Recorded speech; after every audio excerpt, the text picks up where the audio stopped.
창세기 주제별 탐구여행 네 번째 시간을 함께 시작하겠습니다. 오늘은 창세기 23장을 테스트를 해서 말씀이 시작이 되라는 주제로 우리 하나님의 말씀을 깊이 은혜 가운데 상고해 보도록 하겠습니다.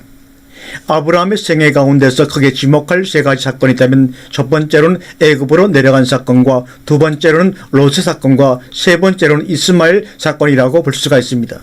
사실 이 사건은 다 말씀을 제대로 받아들이지 못한 불신앙적인 행위에서 온 것입니다. 그런데 더 중요한 것은 아브라함 자신이 그 사건이 말씀을 믿지 못한 신앙적 행위라는 것을 깨닫지 못하고 있다는 사실입니다. 항상 이 사건에 대해서는 이미 말씀에서 언급하셨습니다. 그럼에도 불구하고 아브라함이 말씀을 제대로 받아들이지 못했기 때문에 나타나는 현상입니다. 항상 하나님께서 아브라함에게 말씀하실 때는 너 자신이 복이다라고 말씀을 하셨고 너로 인해서 모든 민족이 복을 받을 것이다. 이것이 아브라함을 처음 부르실 때 하나님이 하신 말씀입니다. 그러니까 복이라는 것이 너로부터 시작되고 내가 바로 복 그 자체야. 그 말씀을 주님이 수시로 아브라함에게 들려주셨습니다. 그 말씀을 자기야 시키지 못한 데서 이렇게 문제가 발생한다는 것입니다. 그런데 첫 번째 시험이 가나안 땅에 기근이 왔다는 것이죠. 가나안 땅에 기근이 왔다면 오히려 그 기근을 그 자리에 있으면서 복으로 바꿔야 했어야 했던 것입니다. 그리고 아브라함으로 말미암아 가나안 땅에 살고 있던 원주민들까지도 그 기근으로부터 벗어나게 해주는 그런 복의 역할을 했어야 하는 것입니다. 그런데 이것을 깨닫지 못한 아브라함은 애굽으로 혼자만 살겠다고 자기들의 가족만 살겠다고 내려갑니다. 무엇을 의존하려는 것입니까?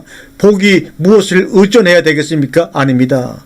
복은 복 그 자체인데 아브라함에게서 나오지 옷 입는 사람들에게서 나오는 것이 아닙니다. 재물 있는 사람들에게서 나오는 것이 아닙니다. 권력 있는 사람들에게서 아브라함의 그 복이 나오는 것이 아닙니다. 물론 애굽에서도 아브라함이 복이었다는 사실이 입증이 됩니다. 만약에 아브라함이 복이 아니었다면 그는 거기서 물매를 맞든지 심지어 죽임을 당했을 수도 있었습니다. 왕을 속이고 능멸했다는 제목으로 말입니다. 그러나 오히려 많은 재물을 이끌고 나올 수 있었던 것은 아브라함이 복이었기 때문이라는 것입니다. 사실상 우리의 이 논리로는 이해가 안 되는 문제인 것만은 사실입니다. 어디 거짓말을 하고 왕을 속였는데 오히려 재물을 주어서 내보내느냐? 바로 아브라함 자신이 복이기 때문이라는 말 외에는 어떻게 저도 설명을 드릴 수가 없습니다. 더군다나 이상한 것은 가나안 땅에 돌아왔을 때 아브라함으로 말미암아 너무나 많은 복이 쏟아져서 조카 롯까지도 살 수 없을 정도의 부자가 되어 있었습니다. 결국 그 부여라고 하는 것이 돈 구할 수 없을 만큼 되어서 분가하게 되었지만 아브라함의 의식 속에는 아브라함이기 때문에 당연히 롯은 따라붙어도 된다라고 생각을 했을 것입니다. 자식도 없고 또 아브라함이라고 불러줄 후손은 롯밖에 없습니다. 롯은 갈대아 우르에서부터 일찌감치 아브라함의 아들이 되었습니다. 당당한 아들입니다. 사라 뱃속에서 나온 아들은 아니지만 어쩔 수 없이 기꺼이 맞아들인 아들입니다. 아브라함이라고 부를 수 있는 유일한 존재인 것입니다. 우리가 여기서 꼭 짚고 넘어가야 할 것이 우리가 당당하다고 옳다라고 우리가 틀림없다라고 의심의 여지가 없다라고 생각하는 것, 그것이 롯일 수 있다는 것입니다. 아무 문제가 없습니다. 갈대아우르나 하란을 떠날 때도 하나님께서 롯에 대해서 일절 언급이 없었습니다. 그러나 분명히 말씀하실 때는 고향과 친척 아비 집을 떠나라고 그 속에는 롯도 분명히 포함된 것입니다. 그래서 대부분의 친척은 고향에 놔두고 가나안 땅으로 온 것입니다. 문제는 거기에 떨어져 있어야 할 롯이 묻어왔다는 것입니다. 거기에 대해서 하나님께서도 이런 망구 아무 말씀도 없었고 아브라함도 의심의 여지가 없었습니다. 자연스럽게 그저 같이 왔습니다. 그러나 하나님이 보시는 관점은 롯도 함께 왔다는 것입니다. 이것은 변함없는 사실입니다. 그래서 성경은 이렇게 기록하고 있는 것입니다. 사라가 함께 왔다, 그런 소리 없습니다. 롯도 함께 왔다라고만 기록하고 있습니다. 문제는 언제 롯이 아브라함의 일가가 아니냐라고 한 것이 드러난 것입니다. 함께 동거할 수 없을 만큼 되었을 때야 그 사실을 알게 되었다는 것입니다. 만약에 롯이 아브라함의 친아들이었다면 함께 동거할 수 없을 만큼이라는 사실이 분가의 원인이 되었겠느냐? 정통적으로 그럴 수가 없는 것입니다. 더군다나 큰 아들이라면 부모와 떨어져 살 수 없습니다. 이것은 바로 상식입니다.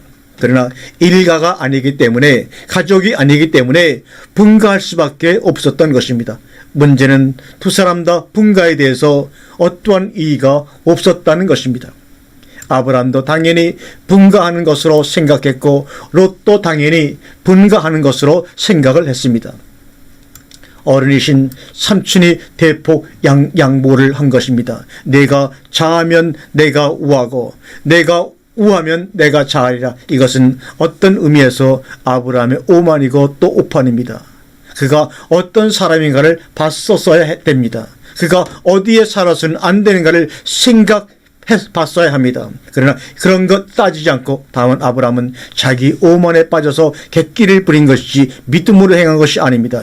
이미 롯이 택한 이 소돔이라고 하는 곳에는 얼마나 타락한 성인지 이미 알고 있었는데 그것을 선택한 것을 뻔히 알면서도 네가 자하면 내가 우하고 이런 오만이 어디 있습니까? 우리는 이것을 보고 믿음으로 아브라함이 양보했다고 우리가 아브라함을 칭찬하는데 성경을 몰라도 너무 몰랐던 때의 얘기라고 우리가 넘어가 주겠습니다. 중요한 것은 아브라함도 하나님과 동행하는 입장입니다. 그런 소소한 문제에 대해서 대화도 없었고 문의도 없었습니다. 그러나 하나님은 그것을 보고 계셨습니다. 하나님은 보고 있다라는 증거가 뭐냐? 성경은 기록하고 있다라는 것. 왜 아브라함의 가나안 정착에 있어서 롯이라는 사람이 처음부터 문제가 되었는가? 분가로 끝나고 잘 살면 상관이 없습니다. 그러나 사건은 계속해서 일어납니다. 도저히 외면할 수 없는 사건이 일어납니다. 그냥 두고 볼 수 없는 사건이 자꾸 일어납니다. 이것이 문제입니다. 거의 아브라함의 일생은 롯하고 이스마엘의 뒤치다거리 하다가 가버리고 말았습니다. 이것은 처음부터 일어나지 않았어야 될 문제이고 아예 시작부터 하나님 말씀대로 했어야 될 문제였습니다. 처음에는 혈육간의 문제, 정으로 또는 상식으로 자기 생각으로 다 시작을 한 것입니다. 롯의 문제도 순전히 아브라함 개인의 생각, 대체적으로 여자들이 시집 쪽에 무슨 떨거지가 들어붙는 거 좋아하지 않습니다. 그러나 이스마엘은 순전히 사라 때문에 일어난 것입니다. 다 육신적인 문제입니다. 하나님이 말씀하셨어요. 친척을 떠나라. 내가 내게 씨를 줄 것이다. 내 몸에서 날짜가 내 후손이 될 것이다 라고 수없이 아브라함과 사라에게 말씀을 하셨어요. 분명히 말씀하셨음에도 불구하고 그 말씀이 묵살이 된 것입니다. 그러므로 우리는 나 시작이요 끝이다, 처음이요 나중이라는 말씀에 대해서 깊이 생각을 해봐야 합니다. 하나님의 말씀이 떨어질 때가 시작입니다. 꼭 태초에가 시작이 아니라 내게 말씀이 떨어질 때 그 시점을 연장하면 연장한 만큼 내가 담당할 문제가 커진 것입니다. 다시 말씀드리지만 롯은 하란에 떨어뜨려 놓아야 될 그런 친척이었습니다. 라반의 일가와 함께 그냥 하란에 남아 있어야 됐습니다. 그때 이미 하나님 말씀을 받았지만 우리라도 어떻게 롯을 떨어뜨려 놓고 올 것이냐? 그럴 수 없다. 분명히 우리도 그랬을 것입니다. 이스마엘 역시 아예 처음부터 시작을 말았어야 했습니다. 하나님 말씀만 믿었어야 했습니다. 하나님 말씀이 적용이 못된 것입니다. 약속이 시작이 못된 것입니다. 그래서 문제덩어리를 키워왔던 것입니다. 창세기 22장에 가서야 아브라함이 믿음이라고 하는 것이 인정이 됩니다. 왜냐하면 하나님 시작이었기 때문입니다. 시작이었습니다. 하나님 말씀이 시작이 아니면 문제는 그때부터 커지기 시작합니다. 하나님의 말씀이 시작이 못 되었기 때문에 칼로 써야 할 하나님 말씀이 칼로스를 못했기 때문에 그냥 커져가는 것입니다. 하나님의 말씀은 혈육관계를 초월합니다. 하나님의 말씀은 인류를 초월하고 도덕을 초월하고 하나님의 말씀은 우리의 상식을 초월합니다. 이것들이 다 하나님 말씀 속에 있지만 하나님 말씀이 우선일 수는 없습니다. 우리가 말씀을 알아가면서 우리가 제일 많이 쓰는 단어가 그렇지만 그런데입니다. 뒤에 가서 접속사가 붙습니다. 설령 아브라함의 친척을 떠나가라는 말씀을 제대로 해석을 했더라도 뒤에 가서 대를 붙였을 것입니다. 그렇다고 그래서 라반을 데려가자는 것입니까? 누구를 데려가자는 겁니까? 부모도 없고 집도 절도 없는 어린 조카나 데려가자는 것인데 그것까지도 반대할 하나님이시겠습니까? 라는 단서가 붙었을 것입니다. 결과가 어떻습니까? 결국은 알거지가 돼가지고 딸들과 그저 그런 관계를 이루고 천추에 한해된 것입니다. 모압과 암몬이라는 더러운 이름을 남기고 말았습니다. 이스마엘은 어떻습니까? 천추의 원수가 되었습니다. 왜 그렇습니까? 말씀을 신뢰하지 않고 극단적으로 말하면 말씀에 대한 결과입니다. 말씀이 시작이 되지 못하니까 그것이 저주와 심판으로 남은 결과입니다. 왜? 성경이 그걸 기록하고 있고 우리에게 교훈 메시지를 던져주고 있나요? 이후에 이 기록을 읽는 자들에게 경계적으로 주신 것입니다. 아름다운 시작은 아름다운 결과를 맺습니다. 아름답지 못한 시작은 아픔과 괴로움과 탄식과 한숨만 남습니다. 그러나 중요한 것은 지금이라도 가장 늦었다라고 생각하는 이 시점부터는 이후에 또 다른 해안을 만들지 말아야지. 이제부터는 오로지 하나님의 말씀과 사랑만을 꼭 붙잡고 다짐하고 또 다짐을 하는 것을 누가 뭐래도 사랑하며 나는 사랑하였으므로 행복하였노라고 라는 마지막 말을 남기고 우리는 이 땅을 떠나갈 수 있어야 되겠습니다. 우리 그런 생각을 하면서 승리하는 여러분이 되시기를 주님의 이름으로 축원합니다. 감사합니다. 아멘.